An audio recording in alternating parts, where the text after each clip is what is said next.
So, you're a Cleveland Browns fan. Just how big of a fan are you? Do you deserve a seat at the Dawgs Table? Well, you're here, aren't you? The best fans, the most patient fans in the league. This is the Dawgs Table. Touchdown, Shabalaba Hub! If you're obnoxious, opinionated, over the top, and you live for the Browns... 45-40, run, William, run! 20, 15, 10, 5, touchdown! Welcome to your new family, the Dawgs Table, an official Dawgs By Nature podcast on the SB Nation and Vox Media Podcast Network. Let's do this. Welcome to the Dawgs Table. Now your hosts, Craig Fountain and Ryan Angelo. Let's go! Let's go!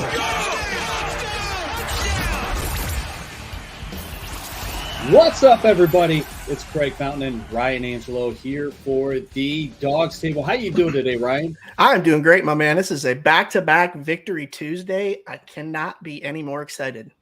2 in a row. It's been a good 2 weeks, and things are looking up, sort of. We think. And we're going to get into that today. But we are the Dawgs Table, Cleveland Browns roundtable discussion show. And we are brought to you by SB Nation and Vox Media, covering the Cleveland Browns for the Dawgs By Nature Podcast Network. And you can follow the show at Dawgs Table on Facebook and Twitter, at The Dawgs Table on YouTube. And if you'd like, you can join us live and watch the show live on YouTube, Twitter, and Facebook Tuesdays at 9 p.m. as long as we're on schedule.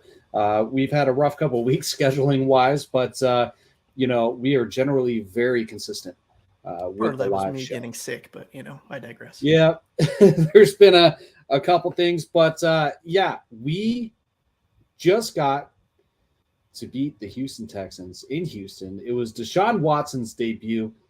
It was kind of a mixed bag overall. When we look at the game. So we're going to get into that, and we are going to, after that, look ahead to the Cincinnati Bengals and see what we're looking at moving forward. So, Ryan, did you go to the – no, it was an away game. It was an away game, yeah. Normally you're going to the home games. Personally, my son's birthday was Sunday, so we had a watch party for his birthday. So there was a whole bunch of us watching the game. Did you watch the game with some fellow Browns fans, or were you just hanging out at home? No, just hanging out at home. My family was away doing some stuff, and I was kind of just chilling on the couch by myself. So got to do a little analyzing. Yeah, it was interesting because I'm watching the game with a room full of people, and the reactions to the game they varied. There was a complete spectrum of reactions to how the game was going. Deshaun Watson is clearly shaking off some rust, and that's what everybody's focused on. So let's start there. We'll talk there, and then we'll get to the other side of the ball. Deshaun Watson went 12 of 22 for 131 yards, no touchdowns, 1 interception. He took a sack. His QBR was 28.5, pass rating 53.4, which was just short of Houston Texans quarterback Kyle Allen. Lots of batted balls, lots of throws into the dirt. How much of this is rust? How much of this is nerves? And how much of this did we expect? Give me your thoughts. It's probably a combination of both, right? I'm sure he's glad to have this Houston game in the rearview mirror.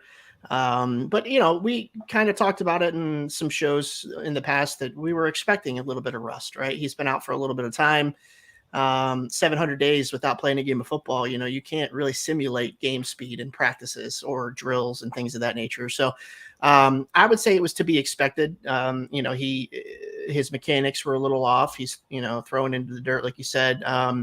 But he did show some flashes. He showed some flashes of some nice throws. He had a few nice ones down the field. And then, his interception in the red zone, he rolls out. He's trying to do a little bit too much, and, he makes a mistake, which I'm fine with. It is what it is. I wholeheartedly expected him to have some rust and to probably not look the greatest these last 6 games. But it'll be interesting to see how much he improves from game 1 to game 2 now that he's got, Houston in the rearview mirror.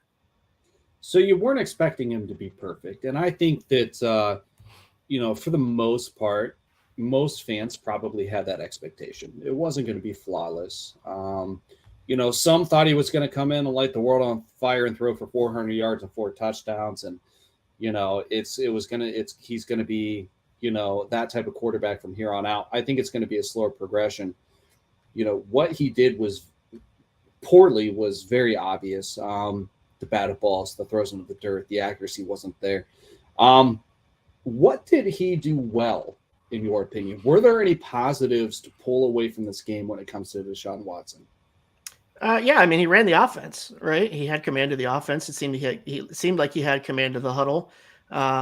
It didn't seem like the moment was too much for him. As bad as he was playing, and it really wasn't absolute garbage. It was just, it was a poor performance. He has rust. But for as bad as he seemed jovial. We saw him, smiling several times in the huddle, smiling several times on the sideline. It seemed like he was handling the moment, and I think he was, playing within himself, and I think he had command of the huddle. And the throws that he did connect on were, typical nice throws downfield. So I think it was just nice to see that he wasn't overly concerned with the moment. And, that was the reason for the bad play. I think it was more just the rust and the lack of time on the field. So I think that's a positive going forward for Browns fans, is that we don't have to worry if him being back on the football field is just too much pressure for him moving forward. I think it's more of just, how much can he improve incrementally over the next few games. Yeah, I would agree with that. And he added a little bit of a different element to the game. Jacoby Brissett made the most out of what he had to when he had to tuck the ball and run, right? He's a big guy. He doesn't have burners to turn on. They're just not there. But he's hard to bring down. Watson's a little bit quicker, a little bit shiftier, little more elusive, but he doesn't have that power or size advantage on the ground. He had 7 carries for 21 yards, 3 yards per carry. He did have an 11-yard scamper. So he complemented the run game. Nick Chubb had 17 carries for 80 yards, 4.7 yards per carry. He busted off one as long as it was 21 yards. Kareem Hunt, 9 carries, 56 yards, 6.2 yards per carry. One of the interesting things is the domino effect of having Watson on the field. The Browns saw something completely different than I would have expected. And one of the common narratives, which made perfect sense, was having Watson on the field means Nick Chubb's going to see less 8-man fronts, right? They're not going to load the box up on Nick Chubb. Wrong. Nick Chubb faced 8 defenders in the box more often than on average this year, which was interesting. It's almost like the Texans were daring Watson to make them pay. For sure. You could tell that they were very intent on pressuring him throughout the game, right? They were sending blitzes, they were sending pressure up the middle, which was smart on their part. I mean, it's his first game back, right? He's going to be rusty, he's going to be nervous. So naturally a defensive coordinator is going to kind of throw the house at him and hope that he's going to make some mistakes, which he did. But I think as he improves over the next few games and even into next season, and he starts to show, those flashes of his previous talent that we've seen before the suspension and the time off, I think defenses are going to do less and less of the 8-man fronts, because eventually that is going to burn you. When he comes back to form or even close to form, he can be very, very dangerous in that situation. So I think you'll see that probably taper off as his play starts to increase. The quality of his play increases, but for sure, this game, the Texans are like, we're coming after you and you're going to either, make a mistake or you're not. So. See, I think opposing defenses are going to continue to play the way the Texans did against Deshaun Watson in the Browns running game until we make them pay. Right. I think that we are going to have to make them pay before they start to taper that off, personally. Right. And really the Texans laid out a blueprint for how to, right now anyways, kind of contain Watson and his effect on the rushing offense. Right. Now, I want to know, Ryan, what you think of this narrative. And there's a lot of this going around for people struggling to digest what happened on Sunday. And that's that they didn't open up the Deshaun Watson playbook, and we won't see the same offense next week or moving forward. That this was a gimme, and we're saving the good stuff for division rivals. We're looking ahead to the Cincinnati Bengals. Do you buy into any of that at all? Can we denounce that? Yeah, I mean, I don't think that's necessarily the case. I would say that it's, probably somewhat likely that Kevin Stefanski wasn't trying to overwhelm him in his first game back. So maybe some of the concepts and plays that they were running were more of a vanilla type. That may expand as he starts to come back to form, but I don't think the Browns have anything that they're not showing against the Texans because they're waiting to play the Cincinnati Bengals. I think it was more of a conservative approach for a guy who's been off the field for 700 days. And, maybe that will expand as his, form comes back. My thoughts exactly. I think we're together there. We're not together all the time, but on some things we are. Looking at the Cleveland Browns wide receivers, not a whole lot has changed there. Amari Cooper led the team in targets with 9, in receptions with 4, although he only had 40 yards on those 4 catches. Donovan Peoples-Jones, 3 receptions on 3 targets for 44 yards. I'm absolutely loving what I'm seeing from Donovan Peoples-Jones, and I'm thrilled to see him really take this role and run with it. And to see him get involved in special teams is a great thing, I think. He had the punt return for a touchdown, which is awesome. It was really nice to see some positive special teams play. Absolutely. Donovan Peoples-Jones, I think, is going to be a solid wide receiver 3 or wide receiver 2. He's got wide receiver 2 ceiling, wide receiver 3 floor, in my opinion. Still developing, but it's awesome to see the way that he wins contested catches. He's been great for the team. He's been dependable. Other than that, I mean, you have Kareem Hunt with 2 catches, Anthony Schwartz with 1, which turned into a fumble, Pharaoh Brown with 1, Harrison Bryant with 1. Right. That was it through the air. Yeah, I give Donovan credit because, I said at the beginning of the season, I was very, very concerned about the wide receiver room just because, we had Amari Cooper and then a bunch of unproven talent. And he really has stepped up, and he's made me eat those words a little bit. So I'm very happy that he's been a solid piece to the offense. I still think they're missing something. I feel like they're missing that burner that can go deep. I think that helps open up the the mid to short throws in the game. When you have somebody who's a deep threat, it helps to open up the middle of the field. But, they may land somebody next year in the offseason that they can add to that room that will kind of give them that aspect of the game. But I'm not convinced that Anthony Schwartz is going to play that role for them. I think they were hoping he was going to, but I don't see him catching consistently enough to be that guy that he can, send on a fly route. Play calling. Let's talk about play calling real quick before we move on to the other side of the ball. I'm going to give you kind of a 2-part question here. For the most part, the play calling seemed to be okay, in my opinion. The head scratcher was when we gave up a safety when we were pinned back into our own end zone. I wasn't a huge fan of how they handled that situation. What did you think of that series that resulted in a safety where we gave up 2 points, and how did you feel about the rest of the play calling? Play calling, like I said, was vanilla. I felt like there really wasn't too many errors in the game, which was nice. There wasn't a lot of head scratchers for me, at least, that I can think of off the top of my head. But the drive that you're talking about, where they did end up with the safety, is, it's a tough situation. You're in, you're backed up really deep. They're loading the box on you, but in a situation like that, you want to try to get yourself a few yards with the run play. And then maybe try, a little play action or something on a quick throw to give you a little bit more space to work with.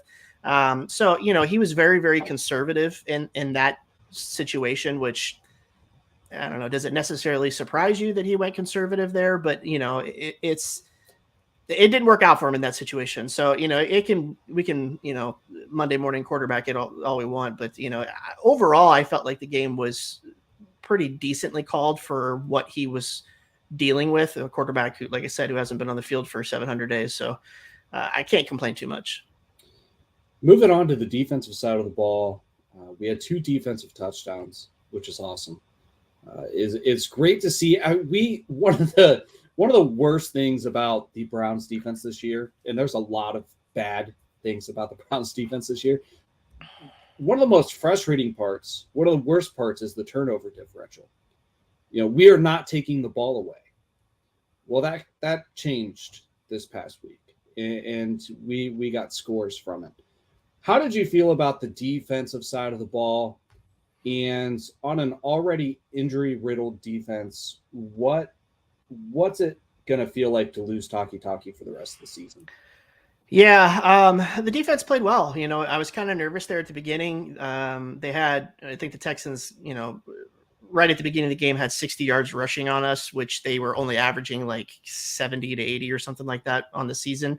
So that was a little concerning at first. I was like, oh no, here we go. It's going to get nasty real quick. The run defense didn't show up today, but they did. They kind of tightened up on things and they played really well.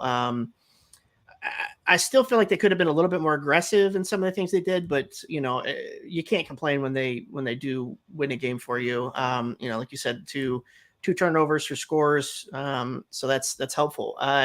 Taki is a huge loss for this team. There is no understating that. There's no selling that any other way. The linebacker room is struggling right now, and they are losing probably the most consistent piece that they've had all year.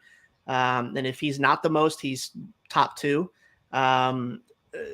It's going to be really hard. I don't know what they're going to do, because I'm not convinced that they have somebody that can pop into that spot and be as consistent as him.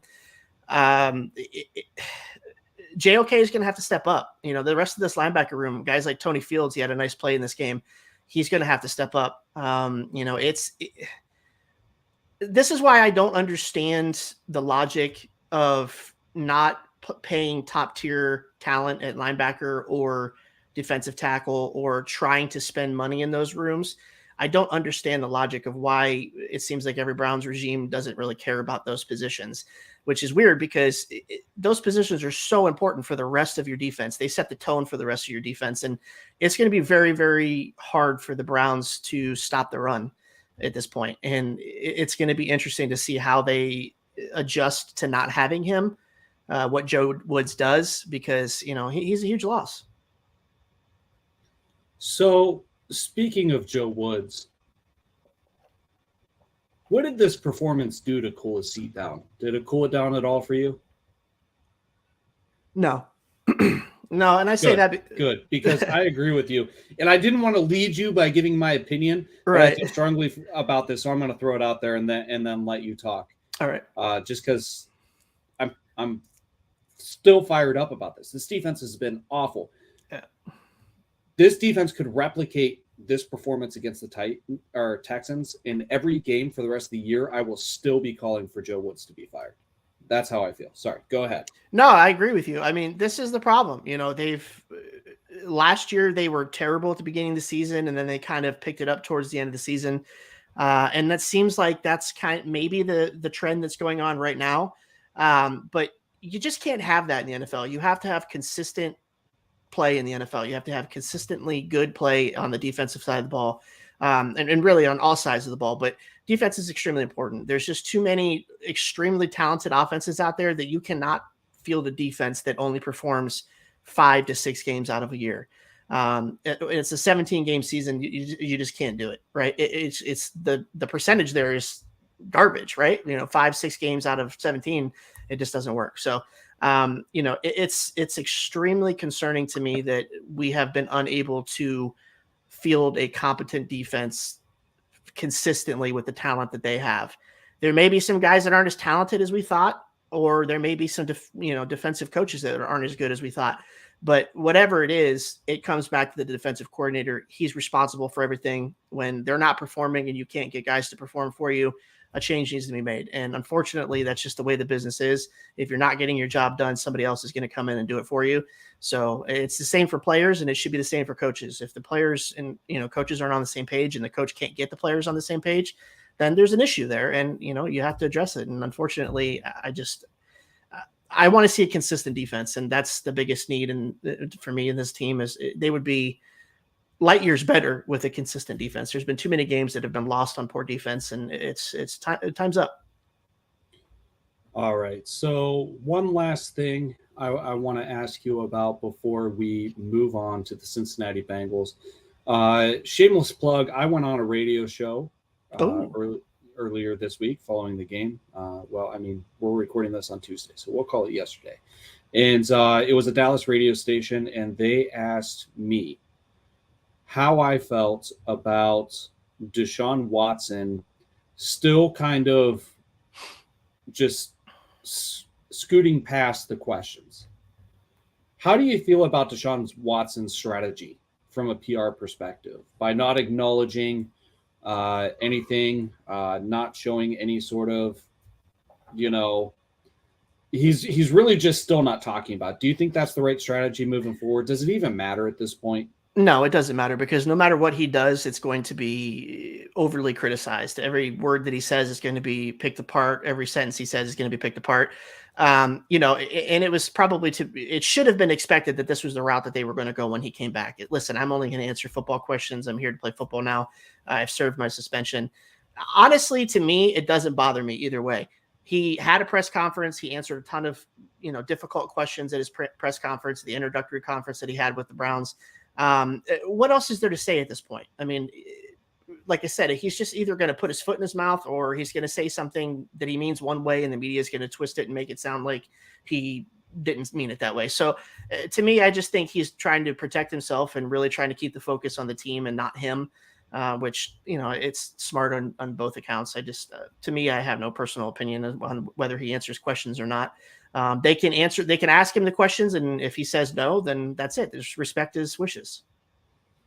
All right. And let's kind of move forward to Cincinnati here. Cincinnati is an interesting opponent. We have absolutely owned the Bengals for some time now, but they're heating up. They are. And they're heating up with major pieces not being on the field, right? So at first you have Jamar Chase not on the field. They're still getting the job done.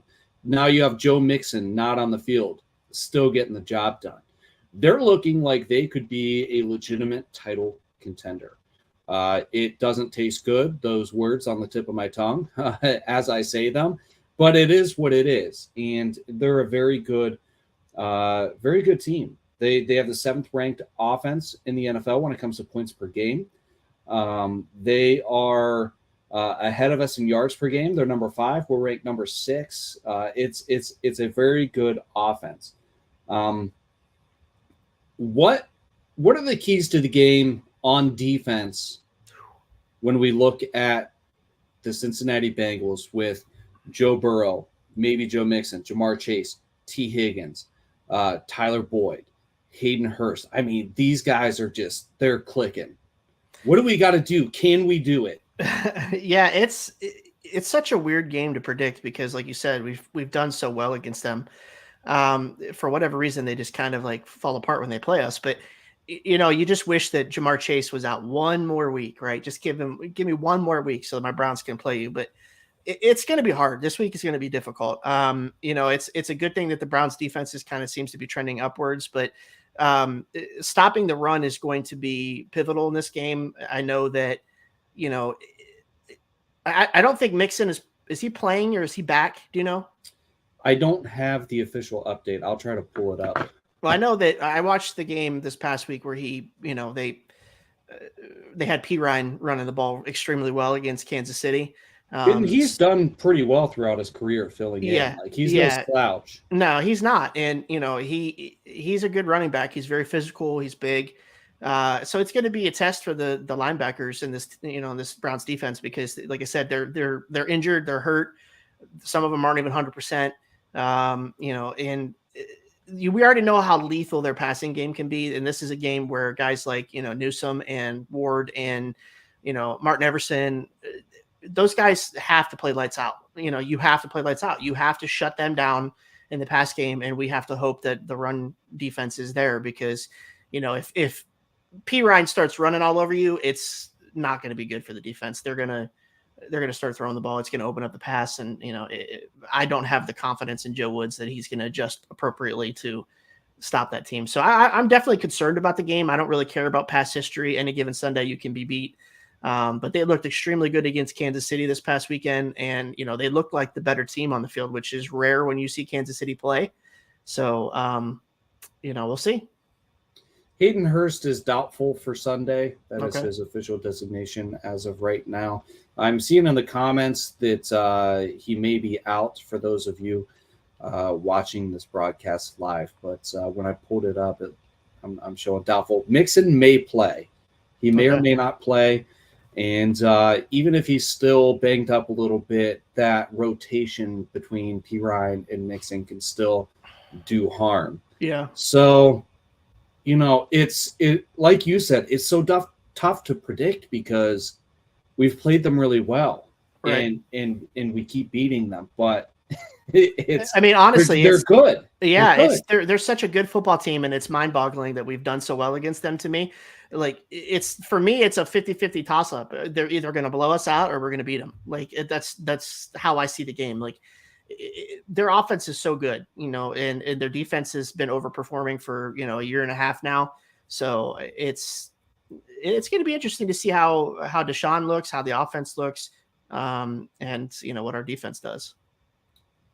The Cleveland Browns coming into this game have the third most rush attempts per game in the NFL, fourth most rushing yards per game in the NFL, third most rushing touchdowns per game, eighth best yards per rush, and eighth highest rush play percentage. The rushing game is still here. And with Watson coming in, that could change a little bit. Do you expect that to change, or do you expect the game script on offense to be the same as we've been used to this season in Cincinnati? No, it's going to stay the same. They're going to run heavy. At least they should. It's just your best path to success right now.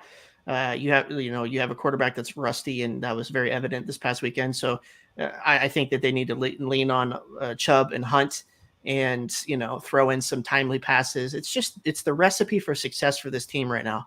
They just aren't as explosive as teams like Kansas City and Cincinnati and some of these other teams that just have 2, 3, 4 wide receivers that are just flying down the field and catching 35, 45, 55-yard passes every game. And they just don't have that aspect to their offense right now. So they're more of that intermediate passing game and a smash mouth run game. And that's just what they need to do. And if the offensive line shows up and wins the line of scrimmage against a pretty decent, Cincinnati defensive line, it'll bode well for them overall for their offense, but they have to move the ball running. It's just the fact of it.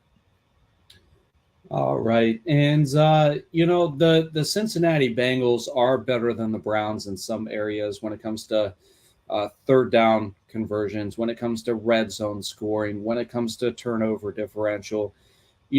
As outside of the rushing game, they're a better team. Absolutely a better team. At least when you look at where they rank in the NFL and where they rank statistically. And it's showing in the win column. They are definitely having a more successful season than we are. Yeah. It looks like the line for the game is 6. Bengals are favored by 6. So the Bengals are 6-point favorites. Do you have an over-under in front of you? Over-under is 47. Okay, so towards the higher scoring end of things. Let's get in predictions, and then we'll close out the show and go to the overtime show. Yeah, let's do it. How do you see this game going? It's a tough one for me. I'm gonna. Man, it's so hard. I think that Cincinnati is really hot right now, and I think that's going to be the difference in the game. I think we're still going to be a little rusty on offense. We may move the ball on the ground decently, but I think Cincinnati edges us out on this one. I'm going to go 32-28. Okay. I'm definitely taking the under on this game. I think that the offense is still going to struggle, similar to what we saw in Houston. And I think that there's a chance that we improve a little bit, but not enough to make a difference. Maybe we get in the end zone this week because we did not do that this past week on offense. So I'm going to give the Browns a touchdown and 2 field goals this week. I'm going to give them 13 points. Okay. Bengals against our defense, I'm not super optimistic, but I don't think it's going to be a complete blowout. I'm going to go Cincinnati 21, Cincinnati 24, Browns 13. That's my prediction. Okay.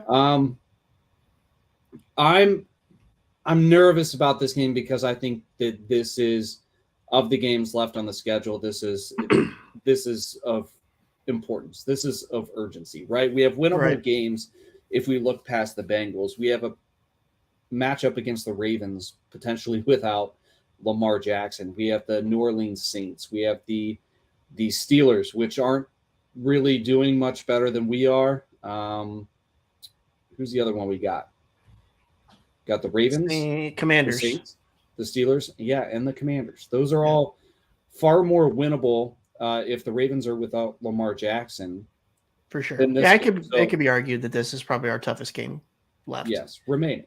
Absolutely. Yeah. So I don't like my prediction, but it is what it is. Right.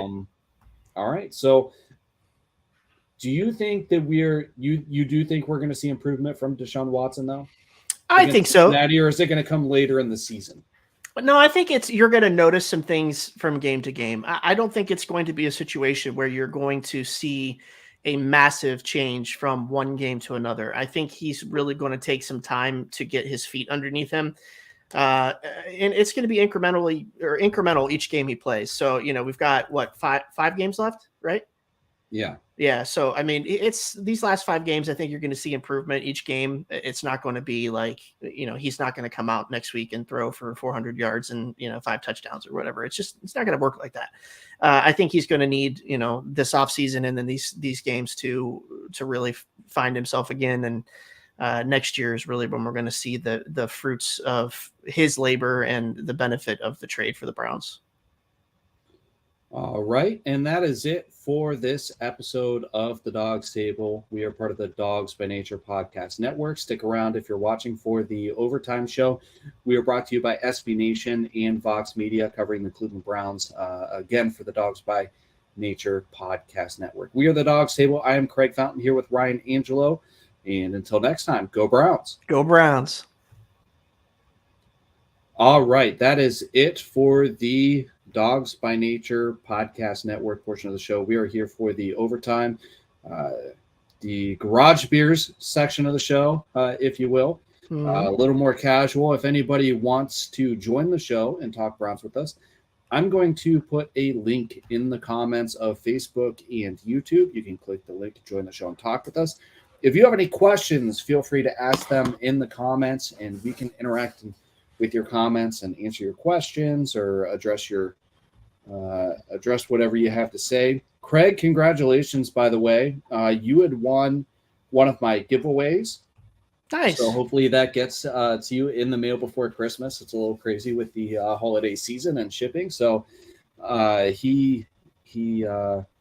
Craig, what did you pick? I don't even remember what I ordered for you. Was it a Myles Garrett jersey? Yeah, so that's exciting. All right, Ryan. Yep. Anything you want to bring to the table tonight? He said. I don't know. It's funny he just put that in there because I'm excited to see him come back. I'm hoping he has a good game for us. It sounds like he's coming back this week. So I'm just worried. I'm just worried about the defense, and I'm hoping that they can play through the injuries and figure it out. But I'm not overly confident. The linebacker room is really, really thin right now. So it's going to be interesting to see how that plays out the rest of the season and if they address it in the offseason. All right, fair enough. Off-topic question. Yeah. Not Browns related. How does it feel knowing that the Ohio State Buckeyes are in the playoffs, even though they shouldn't be? Well, they should be because they have they have the second best resume in college football. But I mean, you've been tweeting a lot about the Buckeyes. I just had to throw my dig in there because I don't have a dog in this race. Yeah, I definitely am a Buckeyes fan. Obviously, you can see it in my background and in the way that I tweet. But I was disappointed with their performance against Michigan. Obviously, it was not a good performance. The score of that game, though, was not indicative of how the game was. They were really in that game up until late in the fourth when kind of things just fell apart for them. And it's 2 years. Harbaugh seems to have Ryan Day's number right now. And it was a bad game. It's the first game of the season that they really, really played poorly. And, it showed up and, they got beat because of it. It's unfortunate that it was their biggest game of the season that it happened in. But, I mean, they were 11-1. The Big Ten, that's not easy to do. It's unfortunate they didn't get to play for a title, but there have been other teams that have not played for a conference title that have been into the playoffs in the past. The precedent was set by the committee. So, once teams were losing and you had, two lost teams behind them, it was pretty evident that they were going to get in. So I'm not necessarily concerned about them getting in. I think that if they're capable and they have a roster that's capable of beating any of the four teams or any of the other three teams that are in the playoffs with them, but we'll see. We'll see how it goes. I mean, they got to show up. That's for sure. Cavs are, as we're on here, they're beating the Lakers 113-98, I believe. Donovan Mitchell's got over 40 points. He's having a hell of a game. Last time he only had 15. Woo. Yeah. But it's in a little teaser for Dawgs By Nature. I'm working on an article about Jackson Smith and Jigba and his expectations for the NFL draft. Is he going to be a first rounder, a third rounder, maybe later? I'll be writing that up. Lots of debate on where he's going to end in the draft. I agree with you, Craig. I'm glad that I think they said this is the first year since the college football playoff has come out that they have not had Alabama and Clemson in the playoff. So I'm glad to see some new teams in there. Yeah. Of course I want to be one of them. This is the fun part. Those that are coming and can kind of, we're a Brown show, but if you want to talk Cavs I brought up Ohio State just to throw a jab, but yeah, it doesn't bother me at all.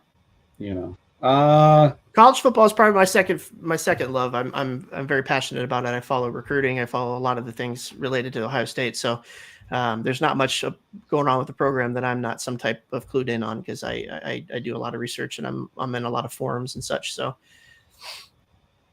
I enjoy talking about them. Trying to think if there's anything else Browns related that's worth getting into. Not a whole lot going on right now. Cedric asked us if Njoku's going to be back. It sounds like he's going to be back. He put something on his was it Twitter or Instagram that he was back to regularly scheduled programming. So I would assume that means he's probably playing this weekend. And I believe that there was an article somewhere that I saw that the Browns were expecting him to be back. So hopefully. We lost Josh Dobbs off the practice squad. We did. That's worth mentioning. Where did he go? Detroit? He did. Signed with Detroit. Yeah, so wish him the best of luck. He's a likable guy. Absolutely. A lot of people really enjoyed following him in the preseason. David Bell had a hand injury. Hopefully he's going to be all right. Here's a question for you. Sure. Do you feel David Bell has been a disappointment so far? Against the consensus, yes. In my opinion, no. Like, the consensus was he was going to come in and fill Jarvis Landry's shoes somehow as a rookie, and that's just. See, I think it really depends on what your expectation was for him coming in, right? That's the big thing, and I think consensus was he was going to be more involved and more productive than he has been. So, has he been a disappointment to a lot of people? Probably. To me, I think that I'm a little disappointed, but not surprised, I guess. Yeah, I think any general Browns fan was hoping that he was going to pick up a little bit of it, of Jarvis's, Jarvis's touches. But he looks, I don't know if it's just me, but he looks really small when he's on the field. He looks like he is so much smaller than most of the guys on defense, which is weird to me. I don't know if I've ever noticed that with an NFL player before, but I don't know if it's just him or what the situation is. But I feel like he's just really undersized. But hopefully he picks it up and becomes, a decent part of the offense. But there's another comment. Mayfield Baker got released by the Carolina Panthers this week and was immediately picked up by the Los Angeles Rams off of the waiver wire. Yeah, that was I didn't see that coming. It was kind of weird to see their artwork come out with him wearing number 17. Super strange. It is. It's super weird to see that. So the Mayfield thing, obviously it didn't work out in Carolina. Things weren't going well for him. He asked for his release. They obliged. And the Rams made a waiver claim. I don't know if they were just trying to block San Francisco. San Francisco did not put in a waiver claim for him, but they wouldn't have known that going into it. Right. He has almost no financial impact on the team. They're without Matt Stafford, and sources tell NFL insiders that he could play Thursday, even though he just got picked up today. So, I don't even know what the name of the quarterback was that was playing for them, to be honest, not to cut you off, but I forget what it was. It's not going to be a fun situation for him because their run game has been pretty poor, if I remember correctly, and they're missing Cooper Kupp. They have a good defense, but their offense is lacking a lot of weapons. So it'll be interesting to see. I don't think he's going to succeed there. It's definitely intriguing to see him paired with Scott McVay, but I just don't see it. I don't think he has it. Yeah. And, McVay was part of that Shanahan tree coming out of Washington. I would have really thought it would have been interesting to see what Kyle Shanahan could do with Baker Mayfield.